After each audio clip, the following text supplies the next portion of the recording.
صلی اللہ علیہ وسلم۔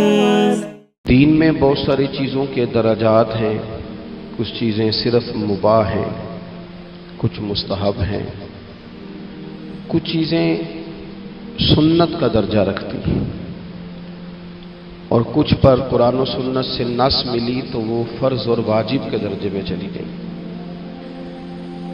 اور کچھ چیزیں زیادہ اہمیت کی حامل تھیں تو ہمارے علماء نے تقسیم کرتے کرتے کہا کہ یہ ضروریات دین کا حصہ ہے۔ اگر اس مسئلے کو سمجھا نہیں جائے گا تو دین کی جو اساس اور بنیاد ہے وہی سمجھ میں نہیں آئے گی۔ کچھ چیزیں بڑے غور سے اور بڑے فہم سے اور بڑی بصیرت کے ساتھ اپنے دل میں بٹھانے والی ہوتی ہیں، ان کو کبھی بھی کسی رسمی تقریر کا یا رسمی جملے کا انداز نہیں سمجھنا چاہیے، انہیں یاد رکھ لینا چاہیے۔ کم و بیش ہر عالم، ہر محدث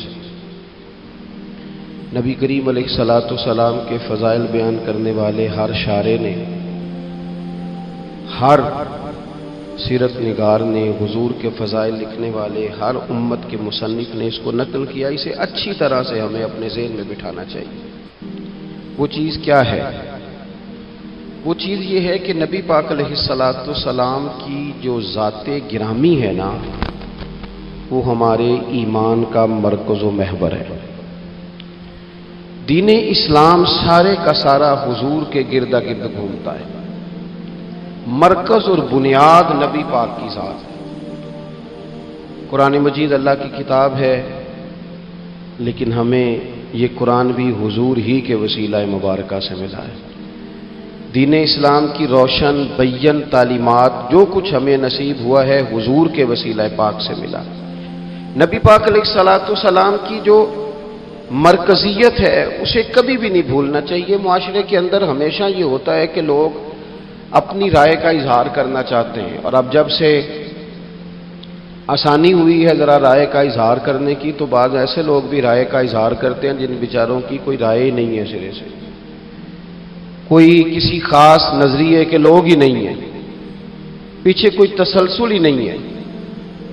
تو اس رائے کے اظہار میں لوگ کہہ دیتے ہیں کہ آپ سیدھا سیدھا نماز پڑھیں، سیدھا سیدھا تلاوت کریں، سیدھا سیدھا حقوق العباد ادا کریں، آپ مسجد جائیں، سچ بولیں، رزق حلال کھائیں۔ بھی یہ ساری باتیں ٹھیک ہیں، لیکن یہ تو ساری چیزیں شاخیں ہیں، جڑ تو کچھ اور ہے۔ اگر آپ ہر وقت درخت کے پتوں کی بات کریں، پھولوں کی بات کریں، سائے کی بات کریں، لیکن جڑ کی بات ہی نہ کریں تو جڑ نہیں ہوگی تو وہ تو سارا درخت خشک ہو جائے گا، وہ تو کوئی پھل نہیں دے گا، کوئی سایہ نہیں دے گا، کوئی کسی قسم کی خوشبو نہیں بانٹے گا۔ دین اسلام کی جڑ اور بنیاد رسول پاک کی ذات گرامی ہے۔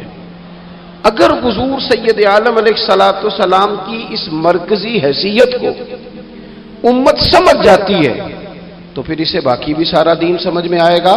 لیکن اگر اس مرکزیت کے ہی لوگ قائل نہیں ہوتے، ہمارے ہاں لوگوں نے ایک مہم چلائی تیزی کے ساتھ، اور افراط و تفرید کے دور میں یہ ہوتا ہے کہ جب کوئی بندہ تھوڑی انوکھی بات کرتا ہے نا دوسروں سے ہٹ کے، تو لوگ بھی اس پر ذرا توجہ زیادہ کرتے ہیں۔ اس کا نقصان ہمیں یہ ہوا کہ ہمارے جوانوں کو جو خاص چیز سمجھنی چاہیے تھی، جس پر پورا فوکس کرنا چاہیے تھا، وہ اس سے دائیں بائیں ہٹنے لگے۔ حضور علیہ السلام کی ذات گرامی ایمان کا مرکز و محور ہے۔ رب فرماتا ہے فلا وربک لا یؤمنون حتی یحکموک فیما شجر بینہم۔ اے محبوب مجھے تیرے رب کی قسم، یہ ذرا انداز بھی دیکھیں قرآن پاک کا، اے محبوب مجھے آپ کے رب کی قسم، محبوب آپ کے رب کی قسم، یہ لوگ اتنی دیر تک مومن نہیں ہو سکتے جب تک آپ کے ہر فیصلے کو قبول نہیں کر لیتے۔ وہ جو مرکزی حیثیت ہے نا، آپ کبھی قرآن مجید کے اس جملے پر غور کریں نا، النبی اولی بالمؤمنین من انفسہم، یہ نبی مومنوں سے ان کی جانوں سے بھی زیادہ قریب ہیں۔ آپ ان جملوں کی لطافت کبھی محسوس کریں نا کہ حضور ہمارے اتنے قریب ہیں مومن ہونے کے بعد، حضور کا قرب ہمیں اتنا حاصل ہے کہ ہماری جان سے بھی حضور ہمارے زیادہ قریب ہیں۔ لیکن نا کچھ لوگ بڑے قریب ہوتے ہیں بندے کے، بندہ سارا کچھ چھوڑ سکتا ہے، ان کو نہیں چھوڑ سکتا۔ رب کریم نے ہمیں کہا ہے کسی دنیاوی دھوکے کا شکار نہ ہونا، تمہارے سب سے قریب محبوب پاک ہیں۔ ہر چیز چھوڑی جا سکتی ہے، رسول کریم کا دروازہ چھوڑا نہیں جا سکتا۔ اثاثہ قلب و جاں وہی ہے، وہ میرے اندر کی روشنی ہے، میرا تو سب کچھ میرا نبی ہے۔ نبی کریم علیہ الصلوۃ والسلام کی جو خاص مرکزی حیثیت ہے، اس پر پورا جب تک امت فوکس نہیں کرتی، اس کو سمجھ نہیں لیتی۔ کچھ چیزیں ایسی ہوتی ہیں جو بندے کے پاس ہوتی ہیں، لیکن اسے محسوسات ملانے کی ضرورت ہوتی ہے۔ ماں باپ سب کے پاس ہی ہوتے ہیں، لیکن احساس پیدا کرنے کی ضرورت ہے کہ میرا والد بیٹھا ہے، احساس پیدا کرنے کی حاجت ہے کہ میری ماں موجود ہے۔ بچے سبھی کے پاس ہوتے ہیں، اسکول بھی سبھی لوگ ان کو بھیجتے ہیں، مدرسے کی تعلیم بھی دلوانے کی لوگ مقدور بھر کوشش کرتے ہیں۔ لوگ کوشش کرتے ہیں کہ ان کی ضروریات کی ساری چیزوں کا خیال کیا جائے، لیکن یہ احساس کہ میرا بچہ سوچتا کیا ہے، وہ چاہتا کیا ہے، مجھے اس کی تربیت کس طرح کرنی چاہیے، یہ غور کرنا کہ آج کل اس کے دل میں کون سے خیالات اٹھ رہے ہیں، اس کے ذہن کی سطح پر کون سے سوالات ابھرتے ہیں، ان چیزوں کا احساس کوئی کوئی کرتا ہے۔ میرے بھائی رشتے سبھی کے پاس ہوتے ہیں، لیکن ان کی کشش، ان کا درد، ان کی کسر، وہ کسی نے کہا تھا کہ زندگی میں وہ بھی عجیب لمحہ تھا، ذرا اس بات کا درد دیکھیے گا کتنا گہرا ہے۔ کہنے لگے زندگی میں وہ بھی عجیب لمحہ تھا، وہ میرے ساتھ تھا پر میں تنہا تھا۔ کچھ لوگ ساتھ ہو کے بھی ساتھ نہیں ہوتے، رشتے ڈھیر سارے ہوتے ہیں پر انسان اپنے آپ کو تنہا محسوس کرتا ہے۔ دوستو، ہمارے پاس حضور نبی کریم علیہ السلام کا یہ رشتہ موجود ہے، حضور ہماری جانوں سے زیادہ قریب ہے، لیکن شرط یہ ہے کہ کبھی موبائل بند کر کے تنہائی میں بیٹھ کے خوشبو لگا کے درود پڑھ کے محبوب کی بارگاہ میں نذرانہ بھیج کے تو دیکھو۔ کبھی رسول پاک علیہ الصلوۃ والسلام کے مدینہ شریف کی یاد میں، قرآن پاک کی تلاوت میں، حضور کی سیرت اور سوانے کی لذت میں اپنے آپ کو پوری طرح محو کر کے تو دیکھو۔ کبھی کوئی نعت آنکھیں بند کر کے حضور کے جلووں کی طرف بڑھ کر دیکھو تو صحیح۔ اس رشتے کا جو درد ہے، اس رشتے کا جو حسن ہے، اس کی جو معنویت ہے، اس کو بس محسوس کرنے کی ضرورت ہے۔ وہ کسی نے کہا تھا ہم نے تو دل میں سجا رکھی ہے تصویر یار، بس ذرا گردن جھکائی دیکھ لی، اپنے دل کے اندر محبوب کریم علیہ الصلوۃ والسلام کو بٹھا رکھا ہے۔ دیکھو جن لوگوں میں یہ درد تھا نا، ابو داؤد شریف میں ایک حدیث ہے، بہت سارے لوگ ایسے ہیں جو کہتے ہیں کہ جناب ہم نے نا سارے ظاہری دلائل پر ہی فیصلہ کرنا ہے، کچھ فیصلے ضمیر کی آواز پر بھی ہوتے ہیں، کچھ فیصلے دل کی گواہیوں پر بھی ہوتے ہیں، کچھ فیصلے ایسے ہوتے ہیں جو کرنے پر روح بھی مجبور کرتی ہے، کچھ جگہیں ایسی ہوتی ہیں جہاں جسم نہیں جاتا پر عشق بندے کو گھسیٹ کر وہاں لے جاتا ہے۔ حیدر شاہ اس گلی کدے نہ رول دی، پر ہوں تے میں رول دی میں رول گئیاں۔ کچھ جگہ پہ انسان کو جانا ہی پڑتا ہے۔ ایک صحابی حضرت خزیمہ رضی اللہ تعالی، ابو داؤد شریف میں حدیث موجود ہے، نبی پاک علیہ الصلوۃ والسلام نے کہ یہودی سے گھوڑا خرید لیا، حضور نے فرمایا آ میرے ساتھ، میں تمہیں پیسے دیتا ہوں۔ اللہ کے محبوب تھوڑا آگے تشریف لے گئے، یہ ذرا تھوڑے فاصلے پہ پیچھے آ رہا تھا، راستے میں لوگوں نے اس کو کہا کہ تو نے تو سستا بیچ دیا ہے، گھوڑا تو مہنگا ہے، قیمت زیادہ لگا دی، یہ مکر گیا۔ محبوب کریم علیہ السلام نے پیسے تمہارے پیسے لو، گھوڑا دو، کہنے لگا کون سا گھوڑا، میں نے تو بیچا ہی نہیں۔ اب جب سودا ہوا تھا گھوڑے کا تو حضور تھے یا وہ یہودی تھا، تیسرا شخص ہی کوئی نہیں تھا، کون سا گھوڑا، کیسا گھوڑا۔ اپنا حق چھوڑ دینا یہ بھی بعض اوقات بزدلی ہوتا ہے۔ نبی کریم علیہ السلام نے فرمایا بھائی تو کیسے مکر سکتا ہے جب تیرا میرا سودا طے ہوا ہے، جب ایک مخصوص رقم پر تو نے اسے بیچ دیا ہے تو مکر کیسے سکتا ہے، تو پیسے لے اور گھوڑا دے۔ اب جب تھوڑی سی بات تکرار میں آئی تو کچھ لوگ وہاں جمع ہو گئے، مسلمان، یہودی اور بھی کئی لوگ۔ وہ یہودی کہنے لگا جی آپ اس طرح کریں، ایک گواہ دے دے، میں زیادہ نہیں مانگتا، ایک دے دے، ایک بندہ کہہ دے۔ کہ یہ گھوڑا میں نے بیچا ہے اور آپ نے خریدا ہے تو میں آپ کے حوالے کر دوں گا. وہاں بندہ کوئی دوسرا موجود ہی نہیں تھا تو گواہ کسے پیش کیا جائے؟ حضرت خزیمہ رضی اللہ تعالیٰ عنہ نبی کریم کے صحابی ہیں. فوراً بولے، وہ بھی لوگوں کی باتیں سن کے وہاں آئے تھے، فوراً بولے، کہنے لگے یا رسول اللہ میں دیتا ہوں گواہی. دوڑ کے آگے آئے، کہنے لگے جی میں گواہی دیتا ہوں کہ آپ نے گھوڑا خریدا ہے، یہودی نے بیچا ہے. اب اس نے کہا تھا ایک بندہ کہہ دے تو میں دے دوں گا. اس کی شرط پوری ہو گئی. حضور نے پیسے اس کے ہاتھ میں دیے، اس نے گھوڑا محبوب کے دستے مبارک میں لگام تھمائی، حضور تشریف لے گئے، غلام کو دیا، گھوڑا گھر چلا گیا. نبی کریم نے حضرت خزیمہ سے کہا خزیمہ ایک بات تو بتا، تو تھا ہی نہیں اور تو نے بن دیکھے گواہی کیسے دے دی؟ تو حضرت خزیمہ رضی اللہ تعالیٰ عنہ کہنے لگے یا رسول اللہ یہ تو زمین کی خبر ہے نا، میں نے تو آسمان کی چیزیں بھی نہیں دیکھی، آپ نے کہا ہے تو میں مان گیا ہوں. تو میں تو آسمانی خبریں مان گیا، میں تو جنت آپ کے کہنے پہ مان گیا، میں تو دوزخ آپ کے کہنے پہ مان گیا، میں تو فرشتے آپ کے کہنے پہ مان گیا، میں تو قیامت کی ساری باتیں آپ کے کہنے پہ مان گیا. وہ بتا رہے ہیں، گویا وہ سمجھا رہے ہیں یا رسول اللہ میں نے تو رب بھی نہیں دیکھا، تو آپ کے کہنے پر مان گیا. اور جب اتنی ساری چیزیں آپ کے کہنے پہ مان گیا ہوں تو گھوڑا تو چیز ہی کوئی نہیں. اب دیکھیں حضور کا تبصرہ یہاں کیا ہے. انہوں نے ایمان کا مرکز و محور ذات مصطفیٰ کو سمجھا. ان کو سمجھ آئی کہ کل کائنات حضور کی ذات ہے. اب حضور سید عالم علیہ السلام نے اس بات کو سن کر اعلان کیا فرمایا؟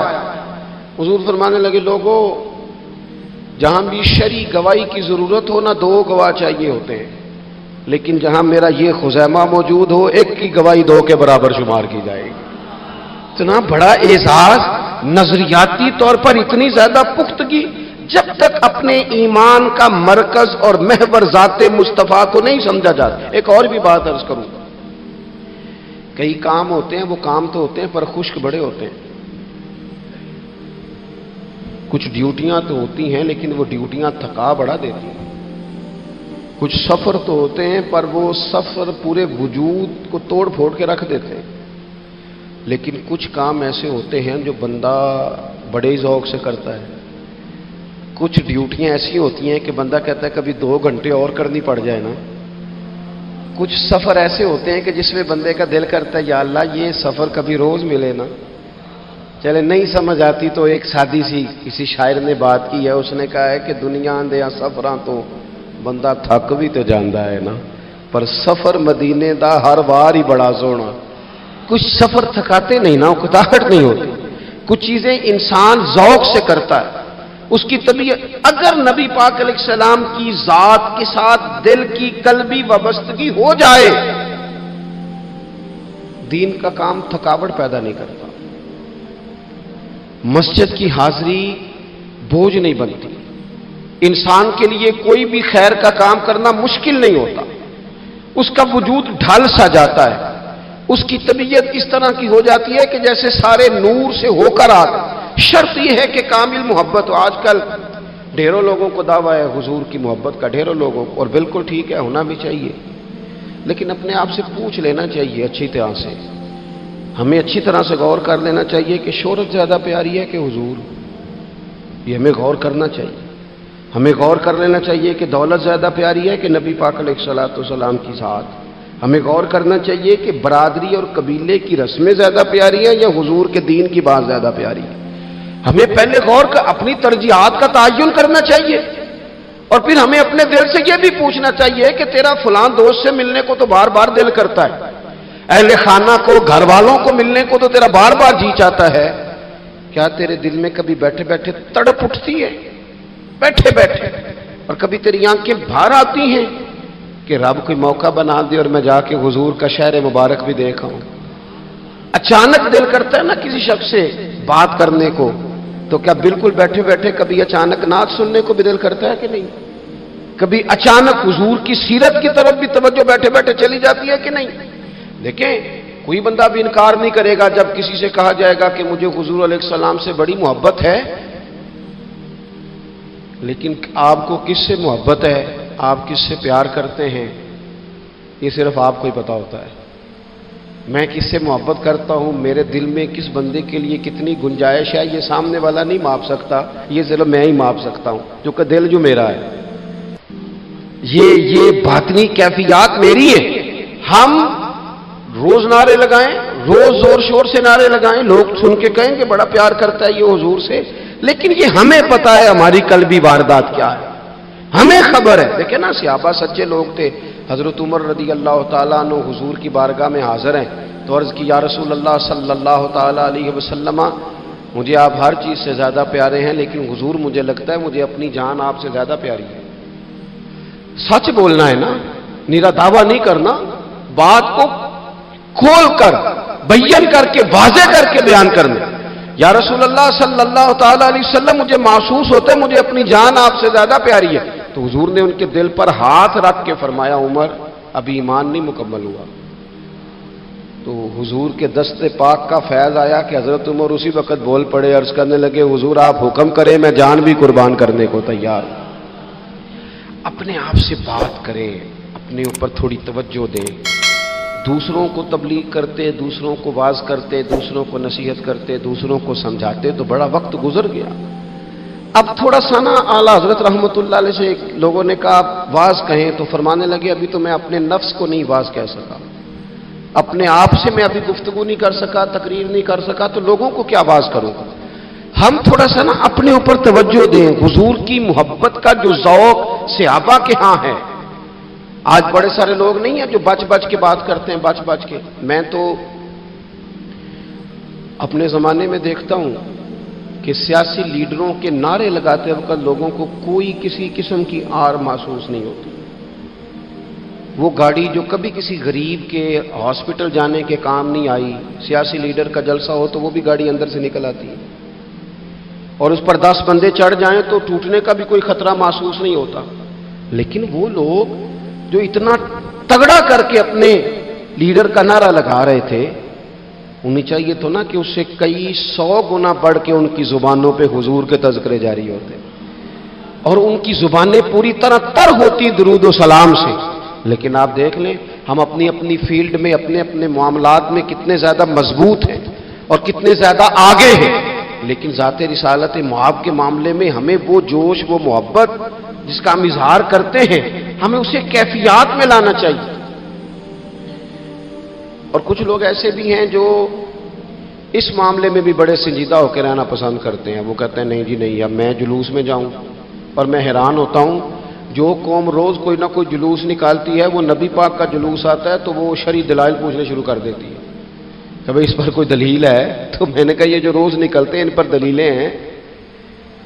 کبھی کسی نے سوال نہیں کیا، کبھی کسی شخص نے کوئی بات نہیں کی، اور یہاں لوگ دلائل کی دنیا میں اتر آتے ہیں۔ وارفتگی، شوق، حضور کی جو مرکزی حیثیت ہے دین میں، نبی پاک کے ساتھ قلبی رشتہ، مضبوط وارفتگی۔ عروہ بن مسعود ثقفی کفر کی طرف سے نہ سفیر بن کے آئے تھے حدیبیہ میں، تو جب کوئی بندہ کسی کا سفیر بن کے آتا ہے تو وہ اس کی پوری ترجمانی بھی کرتا ہے، پورے نمائندے بن کے آئے تھے۔ یہاں کچھ وقت انہوں نے حضور کے صحابہ کے ساتھ گزارا اور واپس گئے، تو جا کے کہنے لگے لوگوں میں سفیر آدمی ہوں، میں نے کافی ساری دنیا دیکھی ہے۔ سفیر جو ہوتے ہیں نا مختلف ممالک میں تعینات، وہ مختلف تہذیبوں کو دیکھتے ہیں، مختلف حکومتوں کو دیکھتے ہیں، مختلف نظریات کا مطالعہ کرتے ہیں۔ کہنے لگے میں مختلف قسم کے لوگوں کو دیکھ کے آیا ہوں، کیسر و کسریٰ کے بڑے بڑے دربار میں نے دیکھے، اور عرب کے اندر کچھ ایسے لوگ بھی تھے اس دنیا میں کہ جو اپنے آپ کو سجدہ کرواتے تھے، معاذ اللہ۔ کہا میں نے بڑے بڑے دربار دیکھے ہیں، لیکن میں عجیب رنگ دیکھ کے آیا ہوں رسول پاک کے غلاموں کا حضور کے ساتھ۔ یعنی حضور سجدہ کرنے سے منع کرتے ہیں، لباس سادہ پہنتے ہیں، کوئی بڑا تخت نہیں لگاتے، کوئی بڑا نبی پاک محل نہیں بناتے، حضور زمین پر تشریف فرما ہیں وہیں وضو کرتے ہیں، اور کسی کو حضور رغبت بھی نہیں دیتے یہ کام کرنے کی۔ لیکن باوجود اس کے جو وہاں کیفیت عروہ بن مسعود نے دیکھی وہ صحیح بخاری میں موجود ہے۔ کہنے لگے میں عجیب نظارہ دیکھ کے آیا ہوں کہ حضور بلغم شریف اپنے ناک سے نکالتے ہیں۔ بلغم، بلغم ماں بڑا پیار کرتی ہے نا بچے سے، تو اس کی ناک سے یا گلے سے کبھی بلغم نکل آئے تو اماں نا ایسے ایسے ادھر منہ کر کے پھینکتی ہے، ایسے کر کے پھینکتی ہے، کبھی نکالنی بھی پڑ جائے. صحیح کہہ رہا ہوں میں؟ لیکن یہ دیکھیں، اور یہ ان لوگوں کی بات ہے جو عام لوگ نہیں، یہ عروا جمیع صحابہ کی بات کر رہے ہیں. اور یہ بندے کون ہیں؟ حضرت ابو بکر صدیق جیسے سمجھدار لوگ، حضرت عمر جیسے لاکھوں مربع میل کی حکومتیں چلانے والے لوگ، حضرت عثمان غنی کی طرح کے لوگ جو جس کاروبار میں بھی ہاتھ ڈالتے ہیں 4 چاند لگا دیتے. حضرت مولا علی شیر خدا جیسے علم و حکمت اور دانائی والے لوگ یہ کیا کرتے؟ عروہ کہنے لگے کہ نبی پاک کے ناک مبارک سے بلغم نکلتی ہے تو اپنے چہروں پہ مل لیتے ہیں یار. اور یہ صحیح بخاری میں موجود ہے، وہ اپنے جسموں پہ ملتے ہیں. اور کہنے لگے جب وہ وضو کرتے ہیں نا حضور، تو وہ جو وضو کا بچا ہوا پانی ہے اس کے لیے ان کے جذبات اس طرح کے ہیں کہ لگتا ہے وہ لڑ پڑیں گے آپس میں، وہ لڑیں گے کہ یہ قطرہ مجھے چاہیے، یہ حضور کے مقدس جسم سے لگا ہوا ہے. اور میرے امام کو تو پھر بات کہنی آتی ہے نا. اعلیٰ حضرت فرماتے ہیں جو حضور کے قدموں سے لگ کے دھومن بن جائے نا وہ تو آب حیات ہوتا ہے. وہ پی لینے والے تو مرتے ہی نہیں وہ لوگ تو باطنی طور پر ہمیشہ زندہ رہتے ہیں. کہتے ہیں جس کے قدموں کا دھوون ہے آب حیات ہے وہ جانے مسیحا ہمارا نبی، اور جس کی 2 بوند ہیں کوثر و سلسبیل ہے وہ رحمت کا دریا ہمارا نبی. عروہ کہنے لگا وہ تو لڑ پڑیں گے. اور تیسرا عروہ کہنے لگا میں نے عجیب منظر وہاں دیکھا ہے کہ حضور کوئی حکم کرتے ہیں تو ہر بندہ پہل کرتا ہے، جلدی کرتا ہے حکم ماننے، تیزی دکھاتا ہے. اور تیسرا میں نے یہ دیکھا ہے جب حضور گفتگو کرتے ہیں تو ان پر اس طرح کا روب طاری ہوتا ہے کہ وہ تو نظر بھر کے حضور کا چہرہ بھی نہیں دیکھتے. کہنے لگا یہ کیفیات میں ان لوگوں کے دیکھ کے آیا ہوں جو اپنے حبیب سے اتنی محبت کرتے ہیں. وہ کبھی بھی حضور کے دین کا جھنڈا نیچے نہیں آنے دیں گے، وہ کبھی بھی کسی کفر کی نفاق کی سازش کو آگے نہیں بڑھنے دیں گے. تو کافر تو کل بھی اس بات کا اظہار کر رہا تھا کہ ہمیں جو ڈر لگتا ہے مسلمانوں سے وہ اس بات سے لگتا ہے یہ اپنے نبی کے ساتھ بڑے جڑے ہوئے، ان کا رشتہ حضور کے ساتھ بڑا مضبوط، اور امت سوال جواب کر رہی ہے. امت ترازو لے کے بیٹھی ہے کہ اتنا علم تھا معاذ اللہ اور اتنا نہیں تھا، یہ کر سکتے تھے اور یہ نہیں کر سکتے، ان کو یہ کہنا چاہیے اور یہ نہیں کہنا چاہیے. یہ تو ہمارے بزرگ پرانا فیصلہ کر گئے. وہ کہتے ہیں بعد از خدا بزرگ توئی قصہ مختصر، اور حضور رب کے بعد سب سے بڑے ہیں، یہی مختصر قصہ ہے. تو حضور سید عالم کے ساتھ جو قلبی وابستگی ہے، نبی کریم علیہ السلام نا مدینہ شریف میں جب ہجرت کر کے تشریف لے گئے تھے تو حضرت ابو ایوب انصاری رضی اللہ تعالیٰ عنہ کے گھر میں حضور نے قیام فرمایا تھا. ہمارے پاس بہت ساری چیزیں ایسی ہوتی ہیں جن کی طلب بڑی ہوتی ہے لیکن جب وہ حاصل ہو جاتی ہیں پھر ان کی طلب نہیں رہتی. ایک چیز آپ کے پاس ہمیشہ رہنے لگ جاتی ہے پھر اس کے ادب اداب زیادہ نہیں رہتے. یہ ایک مزاج ہے. عام آدمی، چلے میں اپنی بات بتاتا ہوں آپ کو. عام آدمی جو ہوتا ہے نا وہ قرآن شریف کے غلاف کو بھی چومتا ہے، پھر قرآن پاک کو بھی چومتا ہے، پھر وہ بڑے احترام سے کھول کے رکھتا ہے. لیکن ہمارے مدارس میں جو حافظ ہوتے ہیں وہ نہیں زیادہ چومتے، ان کے پاس رہتا ہے نا ہر وقت، وہ لا کے رکھتے، ادب کرتے ہیں، کوئی بے ادبی نہیں کرتے، اللہ معاف کرے. لیکن جس طرح سے عام آدمی اس کو بار بار چومتا ہے یا ذوق کا اظہار کرتا ہے. دیکھیں حافظ بیچ بیچ میں سے ناراض ہونے لگ گیا مجھ سے. آپ ناراض نہ ہوں لیکن چلو بات کر تو لینے دو نا، جو ٹھیک ہے وہ کر تو لینے دو. یہ ہوتا ہے بعض اوقات جو چیز بالکل قریب آ جاتی ہے نا، یعنی ایک چیز آپ کا مقصود ہے اور اگر وہ مقصود مل گیا تو وہ جو درویش نے کہا تھا نا کہ یہی بہتر ہے کہ پردوں میں وہ پردہ پوش رہے، اس کی بھی بڑی حکمتیں ہوتی ہیں. اس لیے کہ جو تڑپ، ملنے کی تڑپ کی جو لذت ہے وہ کئی دفعہ وصال کی لذت نہیں ہوتی. تو یہی بہتر ہے کہ پردوں میں وہ پردہ پوش رہے، اور وہ اگر پردے ہٹا دے تو پھر کسے ہوش رہے. جب آپ کو وہ چیز میسر آ جاتی ہے تو پھر اس کی قدر. اسی لیے حضرت عمر فاروق رضی اللہ تعالیٰ عنہ کا یہ طریقہ تھا کہ جب لوگ حج کر لیتے تھے نا تو فرماتے تھے حج ہو گیا اب اپنے اپنے گھر جاؤ، زیادہ دیر نہ رہو حرم شریف میں، زیادہ دیر رہو گے تو قدر نہیں کرو، اب جاؤ. بڑی دلچسپ ہوتی ہیں بے ترتیب ملاقاتیں. کبھی کبھی ملنے میں ذوق زیادہ ہوتا ہے، لطف زیادہ ہوتا ہے، طمانینت زیادہ ہوتی ہے. حضرت ابو ایوب انصاری کہتے ہیں مجھے مقصود مل گیا، کرم ہو گیا، میں منتظر تھی، میری روح میری نظر کے حضور میرے گھر تشریف لائیں، حضور آ گئے، کرم ہو گیا، رحمت ہو گئی. اب ایسا نہیں ہے کہ ان لوگوں کو مقصود مل گیا ہے تو بس بات ختم ہو گئی. اب وہ سمجھ گئے ہیں کہ میرے تو گھر آ گئے تو میرے لیے تو ساری بات ہی کھل گئی ہے. ان کی ادبی معرفت کا یہ عالم تھا اور نبی پاک کے ساتھ ان کی وابستگی کا یہ حال تھا کہ کہتے ہیں میں نے نا میرے گھر کی 2 منزلیں تھیں، میں نے نچلی والی منزل حضور کے لیے چھوڑ دی تاکہ نبی کریم صلی اللہ تعالی علیہ وسلم کی زیارت کے لیے لوگوں نے آنا جانا ہے تو لوگوں کے لیے آسانی رہے.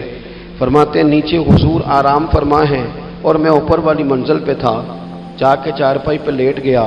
یہ مسلم شریف میں آپ کو ملے گا، اس کی اصل ملے گی آپ کو. فرماتے ہیں میں آرام سے جا کے چھت پہ لیٹ گیا. رات کا تھوڑا سا پہر گزرا تو میرے دل میں خیال آیا وہ ایوب تو اوپر ہے اور حضور نیچے ہے، پائے نظر ہوش میں آ، یہ کوئے نبی ہے، آنکھوں سے بھی چلنا یہاں بے ادبی ہے. اور امام فرماتے ہیں حرم کی زمین اور قدم رکھ کے چلنا، ارے سر کا موقع ہے وہ جانے والے. کہا حضور نیچے.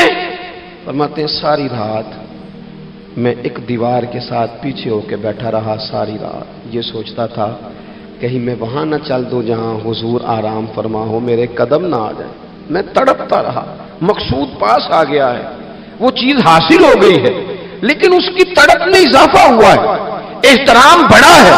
یعنی اب سوچ رہے ہیں کہ میں ان کا ادب کیسے کروں، ان سے محبت کیسے کروں، کس اعزاز سے انہیں بٹھاؤں. فرماتے ہیں کہ تڑپ کے میں صبح حاضر بارگاہ ہوا. میں نے کہا یا رسول اللہ کریم کرم ہو جائے، میری تو بساط ہی نہیں، میں چھت پہ کیسے گزارا کروں گا. تو حضور فرمانے لگے میرے پاس تو لوگوں نے آنے جانا ہے، میں تو نیچے ذرا آسانی محسوس کرتا ہوں، یہی ٹھیک. یا رسول اللہ آپ کی بات ٹھیک ہے، پر کریم اگر کرم ہو جائے نا تو مہربانی ہوگی. اللہ کے رسول نے جب نظر مبارک اٹھا کے حضرت ابو ایوب انصاری کا چہرہ دیکھا نا، خیال آیا مسلمان نیک و بد پہچان جاتے ہیں اور محمد تو آدمی کے دل کی باتیں جان جاتے ہیں صلی اللہ تعالی علیہ وسلم. حضور نے جب نظر فرمائی اور ان کی آنکھوں میں چمکتے ہوئے آنسو دیکھے تو حضور فرمانے لگے میں سمجھ گیا ہوں تو نہ اوپر رہ پائے گا نہ سو پائے گا، تو بچے لے کے نیچے آ جا، میں ہی اوپر چلا جاتا ہوں. صحابہ کی وہ جو خاص قلبی کیفیات ہے رسول پاک کے ساتھ میرے سنگیوں، دیکھو میلاد شریف کا جو جھنڈا ہے وہ بھی میلاد شریف کا ہی ہے، وہ میلاد کا جھنڈا. ایسا نہ ہو کہ میلاد کا جھنڈا کسی گلی میں پڑا ہوا نظر آئے، میلاد پہ چھپنے والا اشتہار پوسٹر کسی جگہ گرا ہوا نظر آئے. یہ جو لنگر شریف ہے نا تبرک کے چاول، یہ حضور کے میلاد سے وابستہ ہے، یہ گلیوں میں بکھرے ہوئے نظر نہ آئے. اس طرح کی کیفیات نہ ہو کہ محسوس ہو کہ جناب یہ تو احترام والے لوگ ہیں، یہ لوگ تو حضور کی محبت کی بات کرتے. محبوب کی نسبتوں کا احترام بھی محبت ہی کا ایک پہلو ہوتا ہے، خاص وارفتگی نبی پاک کی ذات کے ساتھ خاص. اور پھر ان لوگوں نے نا ان چیزوں کو بھی چھیڑا جن کی شریعت میں گنجائش تھی.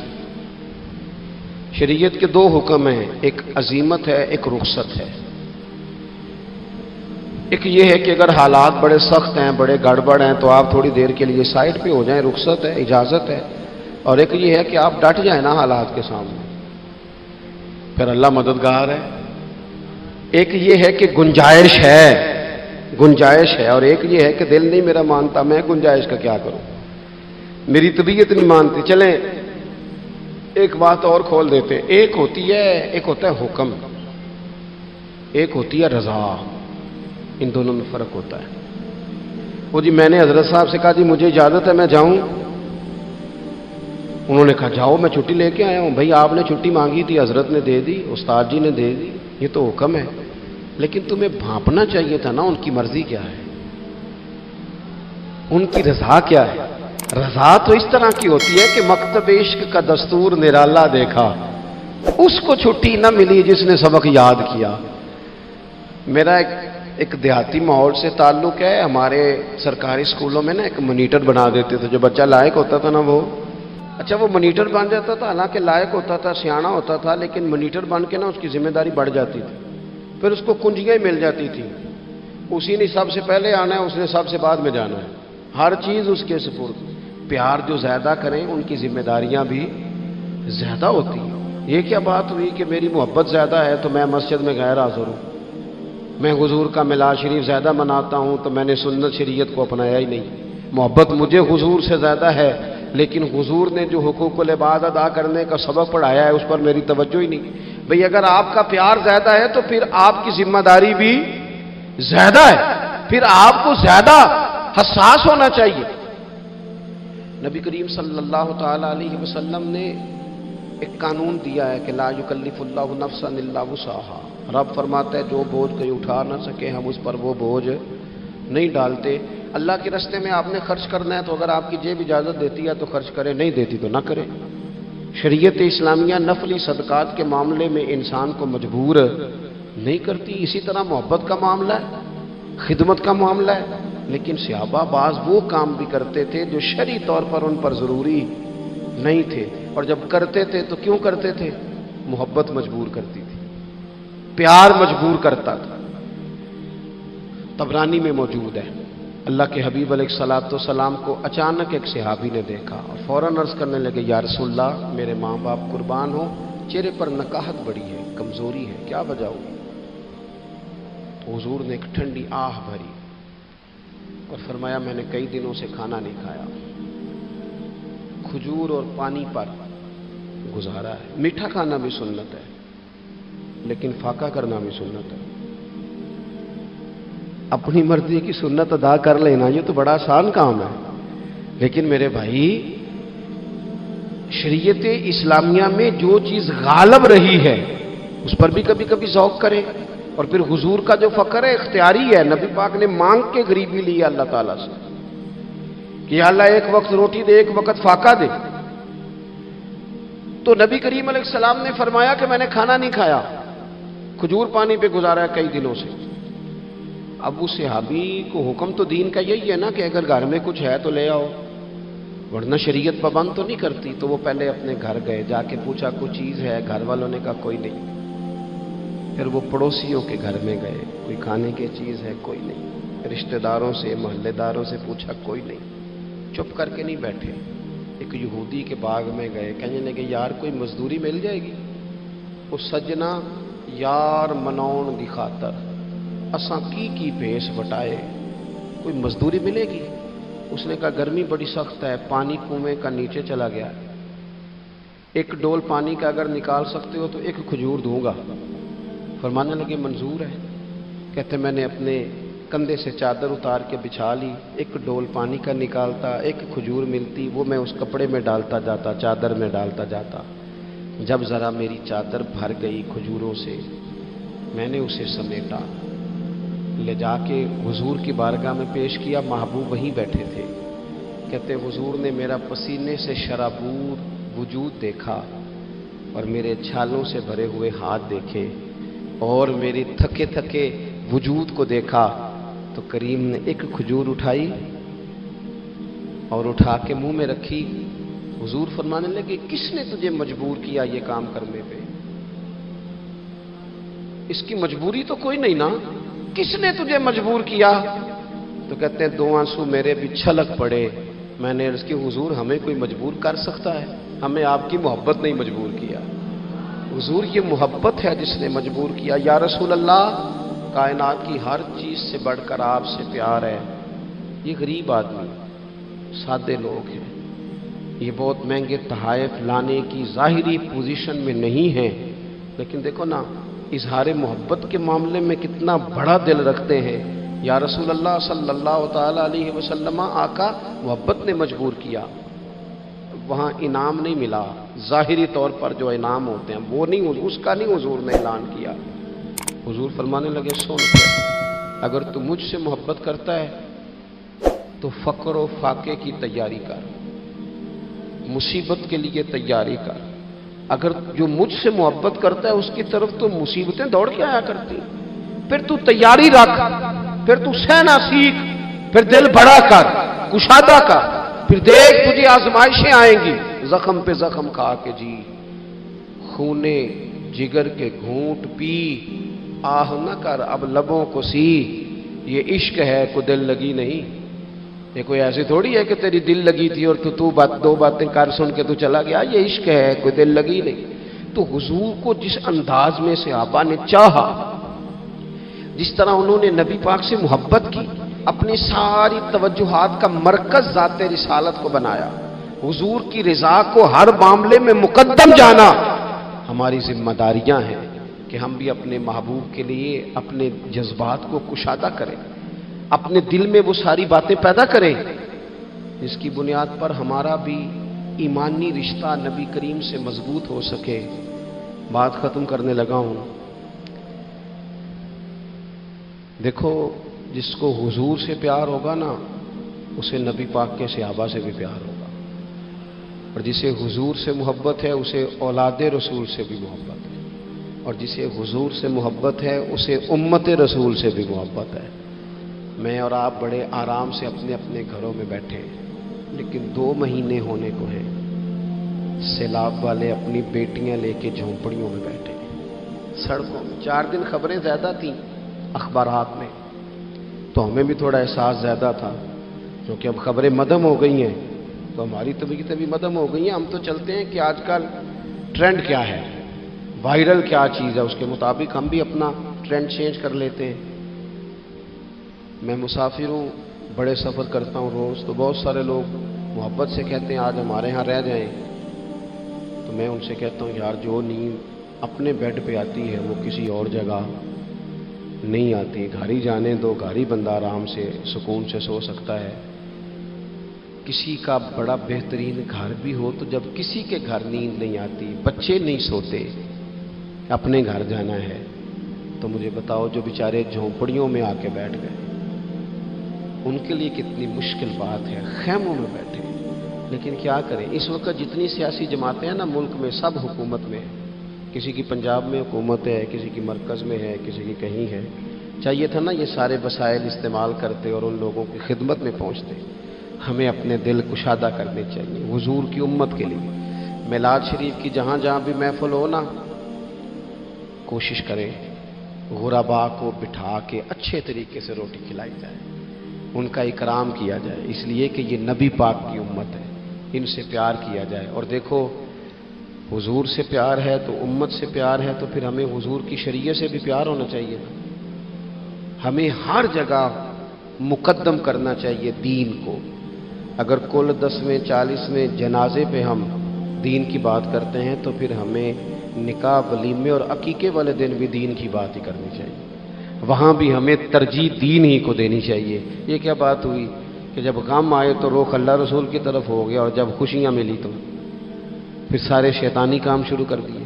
یہ حضرت بابا فرید الدین مسعود گنج شکر کا وطن ہے، یہاں سے نا خوشبوئیں پھیلی ہیں پوری دنیا میں رسول اللہ کے دین کی، یہاں سے لوگوں نے فیض پایا ہے۔ اور سنگیو، یہاں آ کے وقت گزارنے والے محبوب الہی بن جایا کرتے ہیں۔ آپ محسوس کریں کہ یہ دھرتی کتنی کو زرخیز ہوگی، یا رنگ کتنا کو بڑا ہوگا۔ حضرت بابا صاحب رحمۃ اللہ علیہ کا خواجہ نظام صاحب کے ساتھ ایک خط ہے، جب انہوں نے کہا نا حضور ملنے کو بڑا دل چاہتا ہے، تڑپتا ہوں، تو بابا صاحب نے جواب میں لکھا تھا کہ نظام، فرید کا دل تجھ سے زیادہ تجھے ملنے کو کرتا ہے، لیکن اگر میں چل کے تیرے پاس آؤں گا تو یہاں دینی خدمت کا نقصان ہوگا، اور اگر تو چل کے آئے گا تو جو ڈیوٹیاں تو کر رہا ہے وہاں دینی معاملات کا نقصان ہوگا۔ فرمانے لگے تو وہاں بیٹھ کے رسول اللہ کے دین کی نوکری کر، میں یہاں بیٹھ کے کرتا ہوں، اللہ جنت میں دونوں کی ملاقات کرا دے گا۔ آپ خصوصیات دیکھتے ہیں ہمارے بزرگوں کے نظریات کیا ہیں، وہ لوگ قائل ہیں خدمات کے، وہ خدمات کے قائل، اس لیے اپنی زندگی کے اندر ہمیں نصب العین بنانا چاہیے۔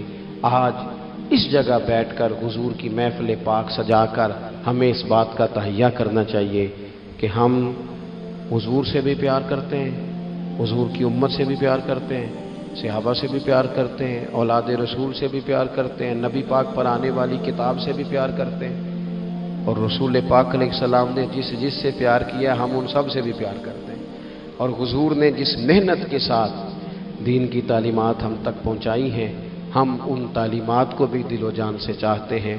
اللہ تعالیٰ میری اور آپ کی حاضری قبول فرمائے۔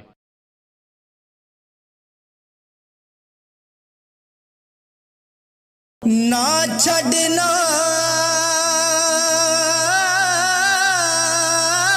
چھڈ یار دا بوہا ہو جاویں گی روگی جیڑی بکری اجڑوں وچڑی تے او بگیاڑا جوگی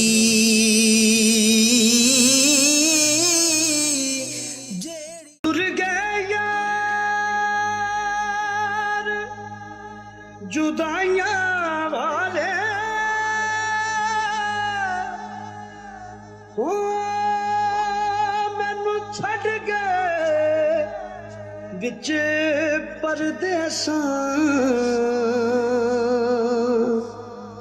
ہوئے اٹھن جوگی نہ چھڈ گیا مینوں ہو